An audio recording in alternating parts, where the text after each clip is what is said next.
Berita terkini. Rumours berkenaan Safawi akan ke Selangor ataupun ke Terengganu FC boleh dilupakan. Baru sahaja sebentar tadi, perkembangan terkini telah memaklumkan bahawa Safawi Rashid akan berhijrah ke Thailand. Safawi dikabarkan akan bersama Ratchaburi FC pada musim hadapan. Presiden Ratchaburi FC, iaitu Tanawat Nikitancana, beliau telah mengesahkan bahawa Safawi Rashid akan menyertai kelab dari Thailand itu sebagai kuota ASEAN untuk kelab tersebut. Ianya akan berlaku dalam jendela perpindahan kedua musim ini. Beliau turut memberitahu bahawa kedua-dua pihak telah mencapai kata sepakat untuk transfer ini. Dalam satu temu bual, Tanawat berkata, "Safawi akan menyertai pasukan kami apabila beliau selesai tugasan bersama skuad Malaysia. Saya juga berharap agar beliau dapat membawa penyokong baharu buat kelab ini," jelas Tanawat Nikitancana pada sidang media yang berlangsung bersama Mindstand International.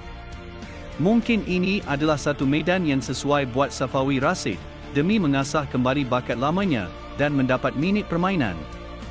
Dalam masa yang sama, JDT hanya sasar 2 piala pada musim hadapan. Walaupun ingin tampil selaku pasukan bukan pilihan pada saingan Liga Malaysia musim depan, pasukan JDT tampak tetap bernafsu apabila hanya menyasarkan kejuaraan Liga Super dan Piala FA. Perkara itu dimaklumkan pemilik JDT, Tunku Mahkota Johor, Tunku Ismail Sultan Ibrahim, yang turut mengumumkan skuad Harimau Selatan akan dibimbing pengendali baharu dari Argentina, iaitu Esteban Solari, bagi menghadapi saingan Liga M dan Liga Juara-Juara Asia, ACL. Menurut Tunku Ismail menerusi laman rasmi kelab Johor Southern Tigers, walaupun JDT menyapu bersih kejuaraan domestik musim ini, mereka tidak boleh terlalu selesa. Katanya, keutamaan kami adalah untuk merancang yang lebih baik, bukan sahaja di saingan domestik, malah membabitkan aksi ACL yang dilihat lebih mencabar. Pada tahun 2023, kami mahu melihat berapa jauh kami boleh pergi dalam saingan ACL. Itu adalah penambahbaikan yang ingin dilihat dan menjadi keutamaan JDT. Dalam masa yang sama, kami akan tumpukan kejuaraan Liga Super dan Piala FA, manakala bagi Piala Malaysia pula, kami akan gunakan kebanyakan pemain muda dengan beberapa pemain senior, katanya.